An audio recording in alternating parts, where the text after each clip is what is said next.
सभी को नमस्ते। आज हम यूहन्ना 8 अध्याय 2 से 11 वचन तक पढ़ेंगे।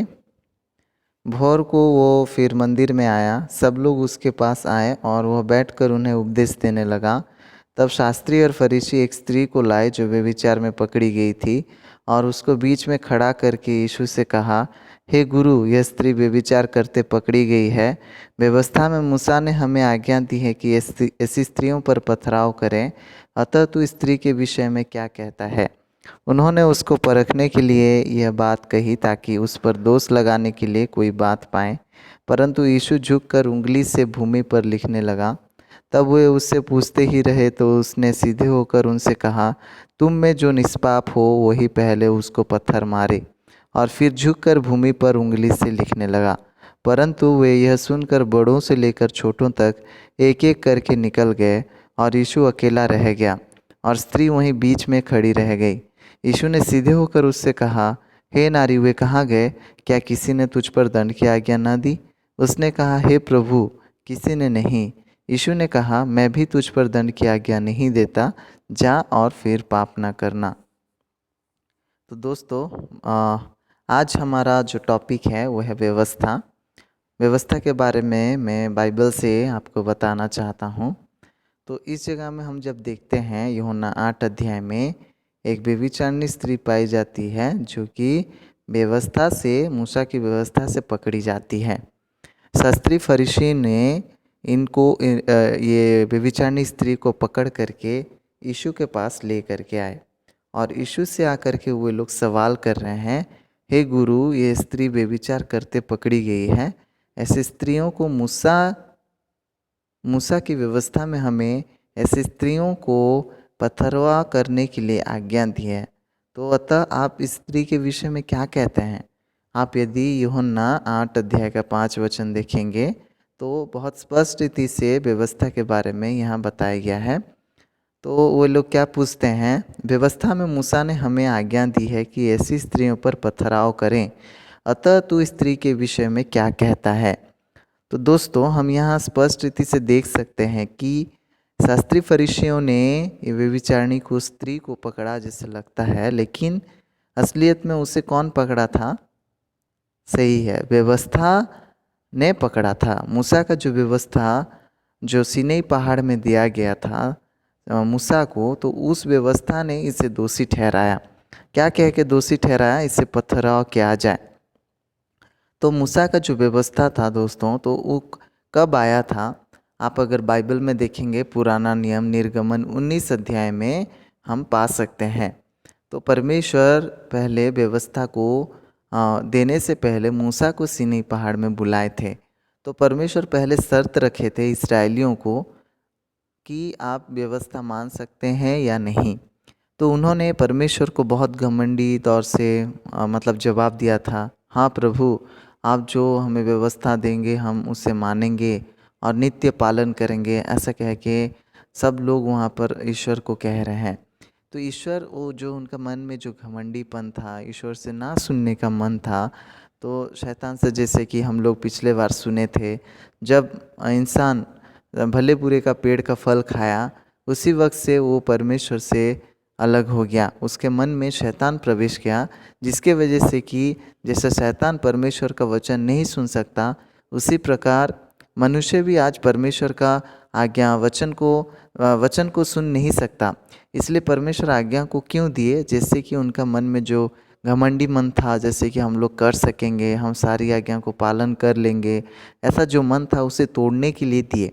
तो इसलिए परमेश्वर व्यवस्था को 2 पत्थर का सिलेट में लिख करके दिए मूसा को।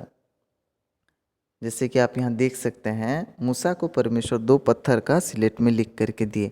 तो दोस्तों, मैं आपको पूछना चाहता हूँ कि किस लिए परमेश्वर व्यवस्था दिए और व्यवस्था देने का उद्देश्य क्या था? तो उस बारे में आज थोड़ा हम चर्चा करेंगे। जैसे कि परमेश्वर व्यवस्था को जब दिए, तो व्यवस्था से पहले पाप नहीं था। चाहे पाप था, लेकिन वो कभी पाप कह के गिना नहीं गया। परमेश्वर कभी भी उनका पाप को नहीं गिनते थे। लेकिन जिस दिन व्यवस्था आई, तो मूसा जिस दिन व्यवस्था लेके आया सीनै पहाड़ से, तो उस समय में जितने भी इस्राएली थे, वे लोग क्या कर रहे थे? पहला और दूसरा नियम को तोड़ करके उन लोग परमेश्वर का आराधना के बजाय एक सोने का बछड़ा का आराधना कर रहे थे, उसको पूज रहे थे, जिसके वजह से क्या हो गया, परमेश्वर का जो प्रकोप है, परमेश्वर का क्रोध जो है उन पर आया। तो उस दिन परमेश्वर उनको 3,000 लोगों को मार दिए। तो जब हम देखते हैं व्यवस्था जब आती है तो लोग वहाँ मरने लगते हैं, श्राप आती है। तो इसका कारण क्या था, क्योंकि परमेश्वर जो व्यवस्था दिए थे उनको मान करके, जैसे कि वे लोग धर्मी हों और पवित्र बन के शुद्ध बन के जैसे कि स्वर्ग आए, इसलिए नहीं दिए थे। परमेश्वर किस लिए दिए थे, हम वचन देखेंगे। रोमियो उसका 3 अध्याय उसका 19 और 20 वचन। रोमियो 3 अध्याय 19 और 20 वचन आप खोल करके अपने बाइबल में देख सकते हैं। इसमें लिखा है, हम जानते हैं कि व्यवस्था जो कुछ कहती है उन्हीं से कहती है जो व्यवस्था के अधीन है, इसलिए कि हर एक मुंह बंद किया जाए और सारा संसार परमेश्वर के दंड के योग्य ठहरे, क्योंकि व्यवस्था के कामों से कोई प्राणी उसके सामने धर्मी नहीं ठहरेगा, इसलिए कि व्यवस्था के द्वारा पाप की पहचान होती है। तो यहाँ हम देख सकते हैं दोस्तों कि इसलिए परमेश्वर किस लिए व्यवस्था दिए थे, क्योंकि आखिरी में लिखा है पाप की पहचान के लिए, और साथ साथ लिखा है कि व्यवस्था के कामों से कोई भी प्राणी परमेश्वर के सामने धर्मी नहीं ठहरेगा। सब लोगों का मुंह बंद किया जाएगा परमेश्वर के सामने, और सब लोग जैसे कि दंड की योग्य ठहरेंगे। तो व्यवस्था मानने के द्वारा दुनिया में कोई भी इंसान परमेश्वर के सामने धर्मी नहीं ठहरा है।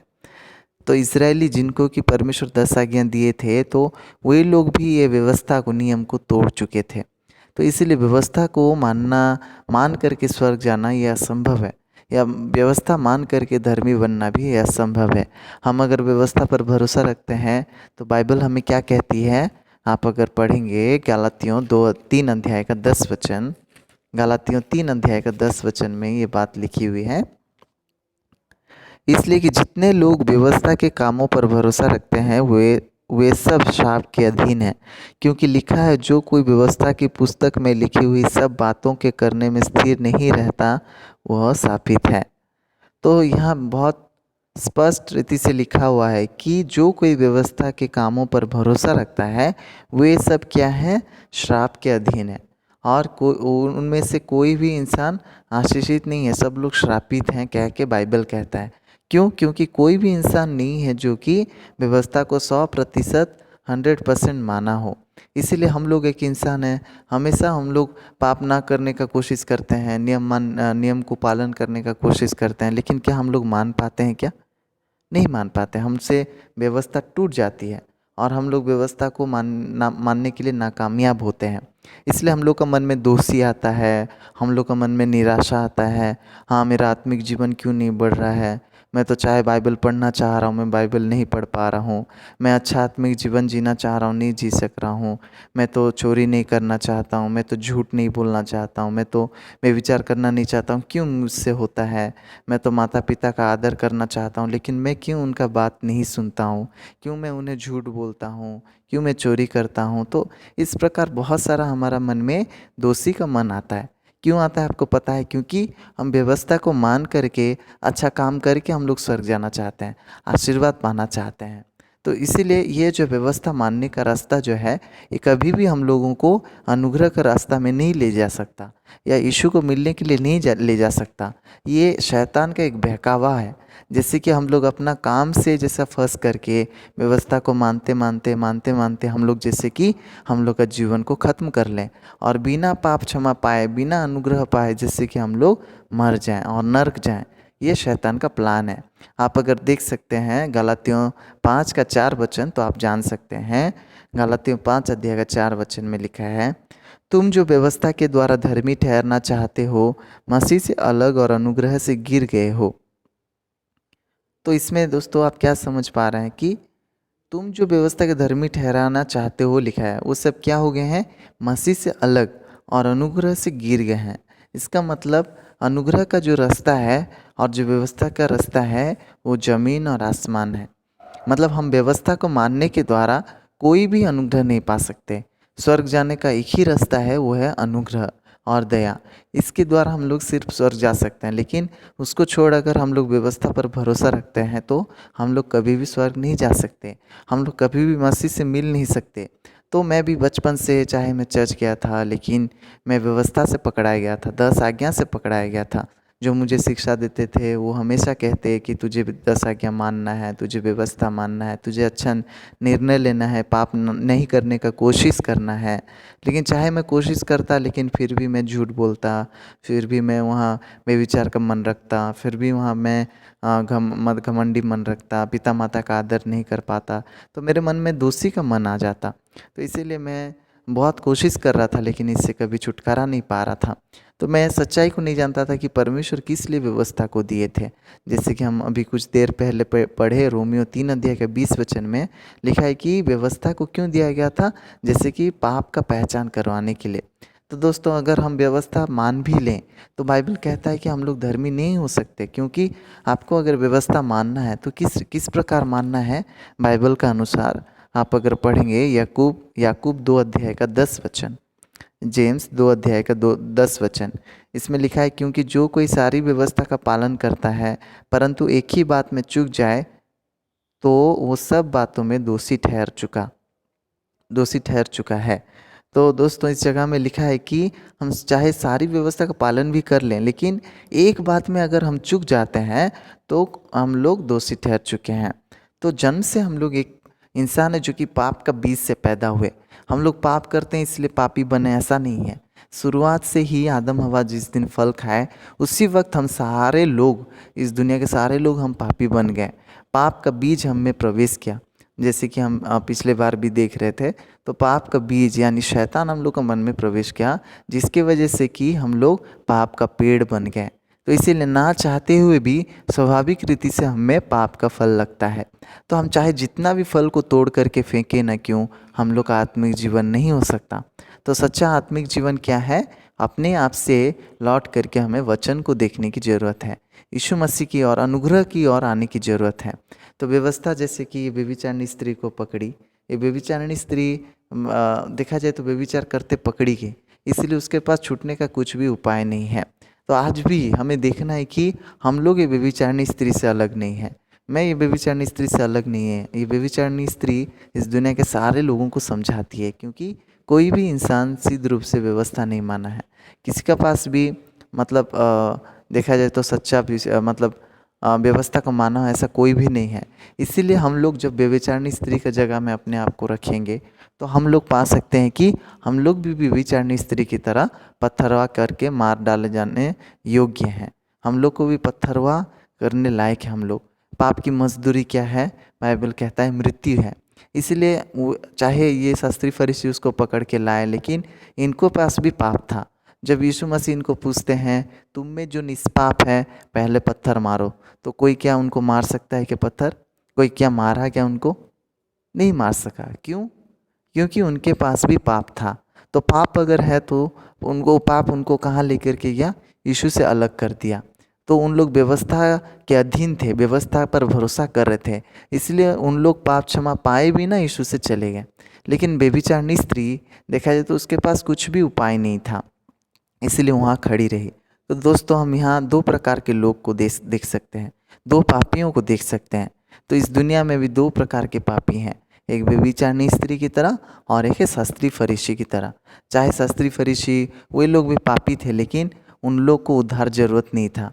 आपको पता है क्यों? क्योंकि उन लोग दिमाग में जाने, अपने विवेक में जाने कि हम पापी हैं, लेकिन उनका मन देखा जाए तो मन की दुनिया जो था वो अच्छाई में था। उन लोग अब तक सोचते थे कि हम लोग अच्छा हैं, कुछ अच्छा करके हम लोग धर्मी बन सकते हैं, यीशु के बिना भी हम लोग जी सकते हैं, कह के यीशु को छोड़ के चले गए।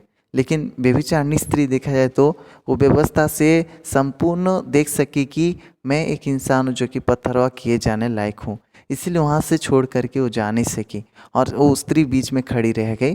तो व्यवस्था देखा जाए तो क्या करता है? हम लोग को अपना असली रूप दिखाता है कि हम लोग पापी हैं, हम लोग 100% पापी हैं और पाप के बदले हम लोग कुछ नहीं कर सकते।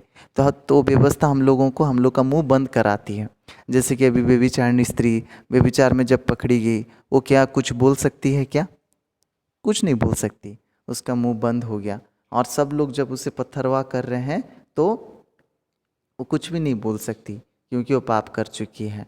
तो हम लोग भी एक इंसान है जो कि पाप कर चुके हैं। तो हमें इस जगह में हम लोग क्या कर सकते हैं, सिर्फ वचन के सामने, ईश्वर के सामने अनुग्रह को हम लोग वेट कर सकते हैं। अनुग्रह जब तक नहीं आएगा एक इंसान कोई भी उद्धार नहीं पा सकता, कोई भी पाप क्षमा नहीं पा सकता। तो इसीलिए व्यवस्था जो दिया गया था सिर्फ हमें पापी कह के जानने के लिए दिया गया था। हम जैसे महसूस कर सकें कि हम लोग कुछ नहीं कर सकते। हाँ प्रभु, आपका आज्ञा को मैं मान नहीं सकता, मैं बहुत कमज़ोर हूँ, आप मुझे आकर के बचाइए। तो इस प्रकार का मन का स्थिति देने के लिए परमेश्वर व्यवस्था दिए थे। तो दोस्तों, मैं अगली बार आपको फिर से इस व्यवस्था के बारे में और भी बताऊंगा। तो फ़िलहाल के लिए मैं आपसे इतना तक बात करना चाहता हूँ। तो आप ये वचनों को याद रखें और जानें कि हम लोग अपनी कोई भी भलाई या व्यवस्था के मानने के द्वारा हम लोग धर्मी नहीं बनते या स्वर्ग नहीं जाते। तो इसीलिए अगर हम लोग ऐसे कर पाते तो सच में हम लोग को यीशु की ज़रूरत नहीं होती। लेकिन हम लोग क्यों यीशु के पास आए हैं, जैसे कि हम लोग यीशु से अनुग्रह और दया पाके हम लोग पाप क्षमा पा सकें। तो इसलिए मैं आशा करता हूँ आप लोग इस वचन से आशीष अपने मन को देख सके होंगे और अनुग्रह पाने का मन को रखे होंगे। बहुत बहुत धन्यवाद।